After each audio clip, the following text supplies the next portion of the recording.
Welcome to This Explainer on Easy English Talk. I'm Jason. And I'm Julia. Thanks so much for joining us from wherever you are in the world. Today we are tackling a massive, deeply universal frustration for language learners. You know the feeling. You read complex articles, you completely ace your grammar tests, and you understand almost everything you hear. But the moment you actually have to open your mouth to order a coffee or meet someone new, Your mind goes totally blank. You just freeze.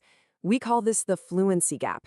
It's that huge canyon between what you know in your head and what you can comfortably say out loud. But don't worry, it's totally fixable, and we're going to show you exactly how to cross that gap today. So, Julia, why exactly do we freeze up like that? I mean, it's rarely a lack of vocabulary, right? Exactly. The real culprit here is fear. It's perfectionism. We have this deep-seated fear of making a mistake, using the wrong verb tense, or just having imperfect pronunciation. We worry, what if I sound silly, or what if they judge me? Oh, I've absolutely been there. You're at a cafe, the barista asks a simple question, and you just stall out. But perfectionism is actually the enemy of fluency. Being overly strict with ourselves creates a fear response, making us want to hide and give up. Right, but mistakes aren't something to be ashamed of. They are quite literally the stepping stones to fluency. This quote really hits the nail on the head. Confidence does not come before action. It comes from action. It's so true. So many learners wait around for this magical day when they will finally feel ready to speak. But that day never comes, because learning to speak English is exactly like learning to ride a bicycle. Absolutely. You cannot learn to balance on a bike just by reading a stack of physics books. You have to get on, wobble, fall off, and make mistakes. English works the exact same way. Every mistake you make is just a sign of forward motion. And this fear often traps us in what we can call the highlight reel trap. This brings up two great vocabulary words for today: highlight reel and flawless. A highlight reel is a collection of someone's absolute best moments. And the trap happens when you compare your messy, slow, real-life learning progress to the highly polished highlight reels of people you see online. You see someone speaking flawlessly, meaning perfectly, without any errors, and you think, why am I so far behind? But you aren't seeing their hundreds of hours of stumbles, forgotten words, and slow days. Comparing your everyday reality to someone else's best moments is a recipe for burning out. Remember, slow progress is still progress. Speaking of everyday reality, look at this comparison. Studying for 2 intense hours once a week versus practicing for just 15 minutes every single day. Which one wins? Consistency always beats intensity, for sure. A 2-hour cram session where you try to learn a massive amount of information all at once might feel productive, but it usually leads to burnout. You just end up completely exhausted for the rest of the week. Exactly. On the other hand, 15 minutes a day keeps your brain constantly in contact with the language. It builds sustainable muscle memory without the overwhelming fatigue. Which brings us to Section 1, the Solo Speaking Toolkit, Building Friction-Free Daily Habits. The first technique in our toolkit is called shadowing. Here is how it works. You take an audio clip, like a podcast or a YouTube video of a native speaker, and you play it. But instead of just passively listening, you repeat exactly what they are saying out loud, with about a half-second lag. Listen, lag, repeat. Let's do a quick demonstration. Jason, you be the audio and I'll shadow you. Okay, here we go. Today, I went to the store to buy some coffee. Today I went to the store to buy some coffee. See, you are essentially tracing their sentences with your own voice. This trains your mouth to form English sounds and rhythm at a native speed, totally bypassing the part of your brain that usually stalls trying to translate words. Next up is a total game changer, the 60-second rule. You pick a random topic, set a timer for exactly 60 seconds, and just start speaking. The golden rule: you cannot stop and you cannot correct yourself. Let's look at the old struggle first. Jason, tell me about your weekend, old style. I went to the park, and it was very nice. I always get stuck on the verbs. Right, that's the perfectionist trap.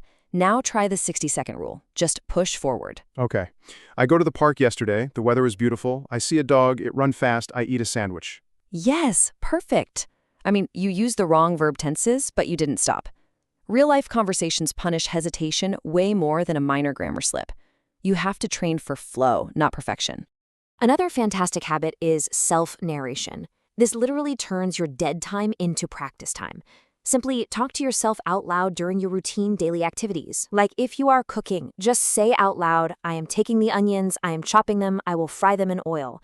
Or if you're walking to work, describe the weather or the traffic. You can narrate your entire morning routine, making tea, opening windows, organizing your desk.